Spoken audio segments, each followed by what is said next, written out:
நம்ம அறையில நான் இத்தனை மணிக்கு இந்த பொம்பளைங்க தான் உன்னை நம்பி வந்து 20,000 ஆகுது. எதுக்கு நீ வர? நீ வீடு கொடுத்துருக்குற, அதனால உனக்கு கன்செஷனா 10,000. எத்தனை மணில இருந்து உட்காந்துருக்கு?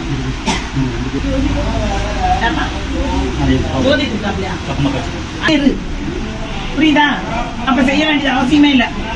ரொம்ப நல்லவ நீ, யாரோ ஒருத்தர் சொல்றாங்க மிரட்டே பயந்து போய் பண்ற. காசு வாங்கமா பண்றியா? நேற்று வந்திருக்கிறீ நீங்க இந்த இடத்துக்கு, எவ்வளவு தைரியம் இருக்கும்? யாரும் வரமாட்டாங்க, பிடிக்க மாட்டாங்க, பாத்துக்கலாம்.